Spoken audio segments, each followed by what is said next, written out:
Good morning, dear students. Here I am, Ranu Pawar, and I am here to teach you mathematics. And we are going to start. We have already started exercise 5.2. I have taught you till question number 3. Today we are going to start from the question number 4 of exercise 5.2. Okay?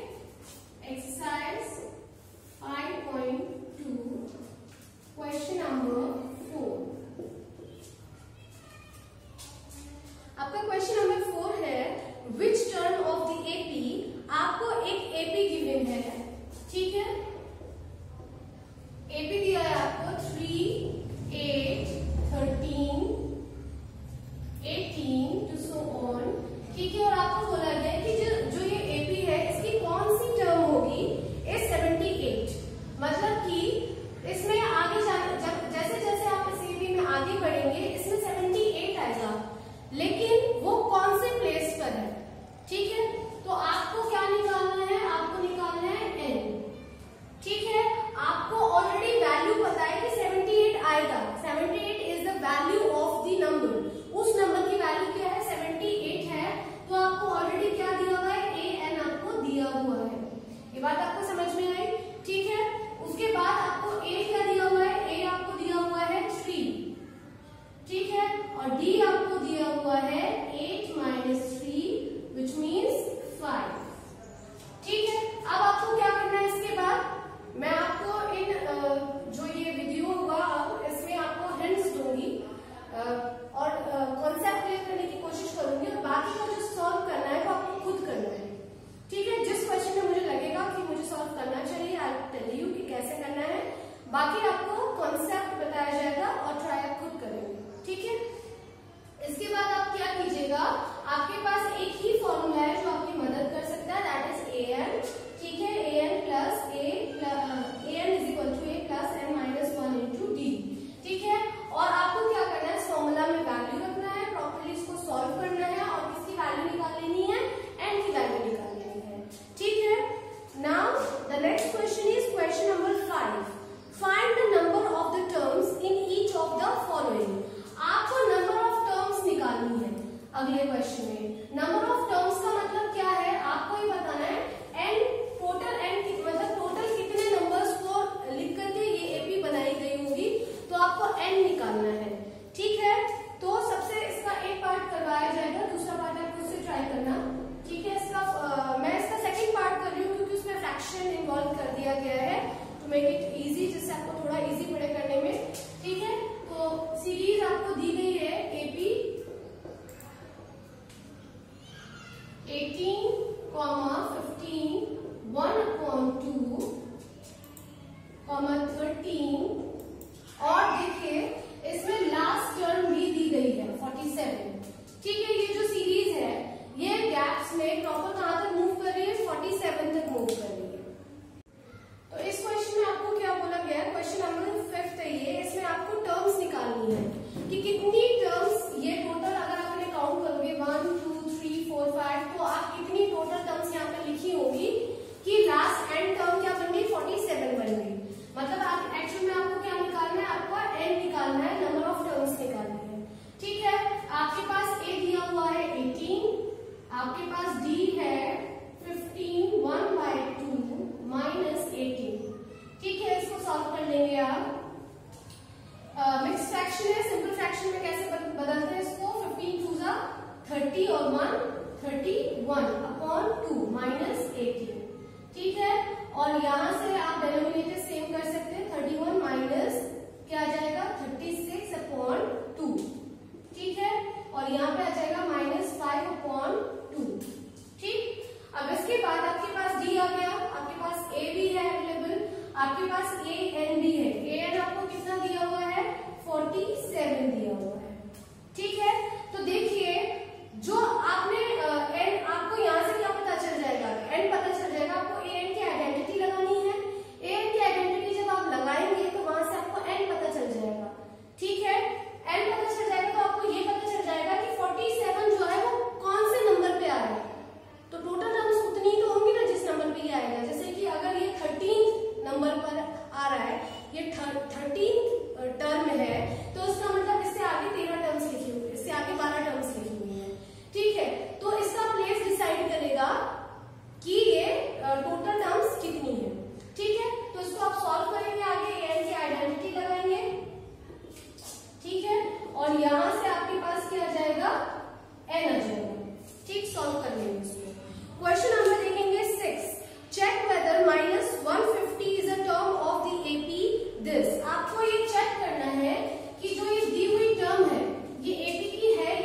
नहीं है।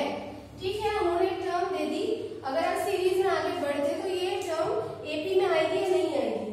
तो आपको AP given है कितना, ये question number आपका है 6।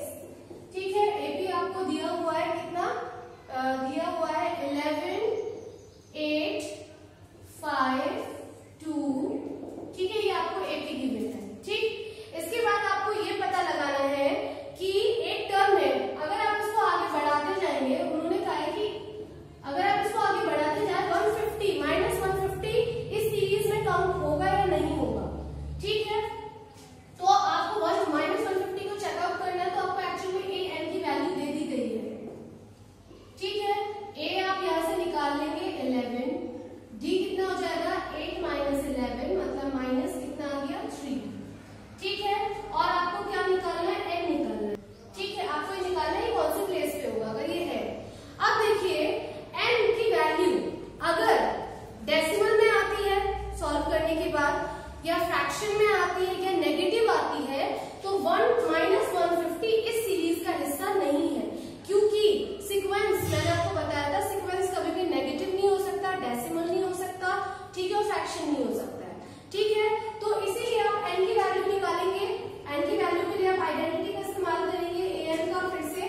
ठीक है, और यहां से आप एन की वैल्यू निकालेंगे। एन की वैल्यू अगर होल नंबर आती है, इन दैट केस ये माइनस 150 इस सीरीज का हिस्सा है। और अगर एन की वैल्यू कुछ और आती है, नेगेटिव आती है, कोई फ्रैक्शन आता है या डेसिमल आता है, तो फिर ये क्या नहीं है, इस सीरीज का हिस्सा नहीं है। तो नीचे लास्ट में आप स्टेटमेंट लिखेंगे जरूर कि minus 150 is a term of this series or is not the term of this series। ठीक है, ऐसे स्टेटमेंट जरूर करेंगे यहाँ स्लो करके। इसके बाद आपका आता है क्वेश्चन नंबर 7। अब देखिए क्वेश्चन नंबर 7। क्वेश्चन नंबर 7 आपका क्या है, क्वेश्चन नंबर 7 में बोला गया है फाइंड द 31st टर्म। आप इसमें साथ के साथ लिखते जाएंगे। ठीक है, 31st टर्म निकालनी है आपको, मतलब आपको निकालना है एक ऐसी टर्म जिसका प्लेस कितना दिया हुआ है, 31 दिया हुआ है। ठीक है, आगे बोला हुआ है कि of AP whose 11th term. आपको एक ऐसी टर्म दी हुई है जिसका 11th प्लेस पर जो नंबर आ रहा है वो आपको गिवन है। 11th टर्म क्या है इसकी, 38 है। ठीक है, और इसके बाद आपको बोला हुआ है 16th टर्म, जो 16वें नंबर पर टर्म आ रही है, वो भी आपको गिवन है कितनी, 73 given.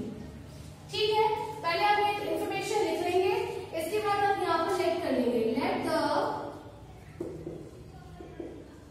First term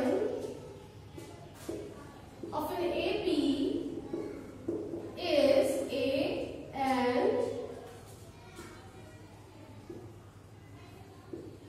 common difference is small D. ठीक है, आपने मान लिया कि जो ये एपी दी हुई है आपको, जो कि विजिबल नहीं है, इसकी आपको कुछ टर्म्स के बारे में इंफॉर्मेशन दिया गया है, एपी का नहीं बता उन्होंने कि एपी क्या है। ठीक है, आपने उसकी फर्स्ट टर्म मान ली कि मान लीजिए जो एपी होगी उसकी फर्स्ट टर्म A1 हम ए लेंगे, और जो कॉमन डिफरेंस है वो हम किससे सिंबलाइज कर रहे हैं, डी से सिंबलाइज कर रहे हैं। अब जो आपको इंफॉर्मेशन दी हुई है आप उसका इस्तेमाल कीजिए। ठीक है, तो सबसे पहले आप क्या लिखेंगे, यहाँ पे लिखेंगे A11 इज इक्वल टू कितना दिया हुआ है, 38। ठीक है, A11। अब देखिए अगर मैं यहाँ पर ए एन का फॉर्मूला, क्योंकि ये ए एन की फॉर्म में लिखा हुआ है, जहां पे n इज इक्वल टू क्या दिया हुआ है, 11 दिया हुआ है, तो अगर मैं इसका फॉर्मूला खोलूं तो मैं इसके नीचे इसकी फॉर्मूला वाली वैल्यू को लिख सकती हूँ, और इज इक्वल टू में क्या चलता रहेगा, 38 चलता रहेगा। ठीक है, तो मैंने a माना हुआ है इसलिए मैं ये लिख सकती हूँ, a प्लस n माइनस 1 होता है, n की जगह क्या दिया हुआ है, 11 minus 1 into D is equal to क्या दिया हुआ है, 38 दिया हुआ है। समझ आई आपको ये बात। ठीक है, इसके बाद आपको क्या करना है, a प्लस 11 में से 1 लेस किया, 10d इज इक्वल टू 38। ठीक, अब इससे ज्यादा आप इसको सॉल्व नहीं कर पाएंगे, यहाँ पे दो टर्म्स हैं, आप इसमें एडिशन में लिखेंगे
78 और a plus 15d is equal to आपका है 73। अब एक प्रोसेस जो आप डिवाइड के क्वेश्चंस में करते हो, जब आप वेरिएबल्स को डिवाइड करते हो तो ये प्रोसेस आप वहां पे भी करते हो कि आप साइंस को चेंज करते हो। साइन चेंज करना मतलब होता है आप माइनस करते हो दोनों इक्वेशन, ठीक है। तो देखिए ये आपको जब साइन चेंज करते हैं तो क्या होता है डिवाइड में, आप लास्ट वाली लाइन देखते हो और इसके अपोजिट साइंस को यहाँ पर प्लेस कर देते हो। वही चीज बिल्कुल एलिमिनेशन में आपको करनी होती है। इन दैट केस ये केस तभी होता है अगर देखिए जो इक्वल थे इन दोनों के साइन एक जैसे हैं तो आपको इनको माइनस करना पड़ेगा, ठीक है। माइनस करने के लिए ही ये साइन चेंज किए जाते हैं। तो यहाँ प्लस है तो माइनस, ये प्लस से ये भी माइनस, ये प्लस से ये भी माइनस, तो ये दोनों क्या हो गए कैंसिल हो गए। जब आप माइनस प्लेस करते हो तो आप जो ये इक्वेशन सेकंड है अब इसके ओरिजिनल साइन ना देख करके जो आपने अगर साइन प्लेस किए हैं ये इसके लिए दिए जाते हैं। जैसे कि a अब माइनस का है, माइनस 15 भी माइनस का है, 73 भी माइनस का है, तो प्लस माइनस माइनस होता है इसलिए कैंसिल होकर 0 हो गए, और प्लस माइनस माइनस होता है तो इन दोनों को माइनस किया तो आपका क्या आ गया 5d आ गया, और 15d नेगेटिव है और बड़ा है तो माइनस का साइन आएगा is equal to minus plus minus minus होता है 38 और 73 को आप माइनस करेंगे तो ये आ जाएगा कितना 5 आ जाएगा। यहाँ पर 13 माइनस 8 क्या होता है 5 होता है, 6 माइनस 3 क्या होता है 3 होता है, ठीक है। क्योंकि 73 बड़ा है उसका साइन माइनस का है तो यहाँ पे भी नेगेटिव साइन हो जाएगा, ठीक है। यहाँ पे नेगेटिव साइन है, इस तरफ भी है, बैलेंस है, तो आप इसको क्या कर सकते हो कैंसिल कर सकते हो, ठीक है। 5 के साथ डी मल्टीप्लाई में है तो आप बाहर ले जाकर इसको क्या कर सकते हो 5 से डिवाइड कर सकते हो, ठीक। और 5 से 35 कितने बार कैंसिल होता है 7 टाइम्स, ठीक है। तो आपका डी का वैल्यू कितना आ गया, डी का वैल्यू आपका आ गया है 7, ठीक। अब देखिए एलिमिनेशन यहाँ से आपको समझ में आ गया होगा, ठीक है। अब जब डी का वैल्यू आता है तो इस डी की वैल्यू को आप किसी भी फर्स्ट इक्वेशन में या सेकंड इक्वेशन किसी में भी प्लेस करके ए की वैल्यू निकालते हैं इसके बाद, ठीक है। तो यहाँ पे लिखेंगे putting the value of d is equal to 7 in equation 1, मैं इक्वेशन नंबर 1 में प्लेस कर रही हूँ, ठीक है। तो इक्वेशन नंबर 1 थी a plus 10d is equal to 38। अब मुझे d की जगह क्या रख देना है 7 रख देना है, तो a plus 10 multiply 7 is equal to 38, तो a plus 70 is equal to 38, ठीक है। और a plus a is equal to 38 minus 70, तो a is equal to कितना हो गया माइनस आपका आ गया 32, ठीक है। तो आपने a और d दोनों की वैल्यू निकाल दी। अब आपको जो भी टर्म पूछी गई है आप वो फाइंड आउट कर सकते हो। क्वेश्चन में बोला गया था कि 31st टर्म निकालिए, ठीक है। आपको ये बोला गया था क्वेश्चन में कि a31 की वैल्यू निकालिए, ठीक है। तो a31 मतलब यहाँ पे a n का फॉर्मूला इसके सामने आप लिख सकते हो, तो a प्लस n की जगह क्या लिखेंगे 31 माइनस 1 इंटू डी, ठीक है। a की जगह वैल्यू क्या आ जाएगी माइनस 32 प्लस यहाँ पे आ जाएगा 30 और d की वैल्यू क्या आ जाएगी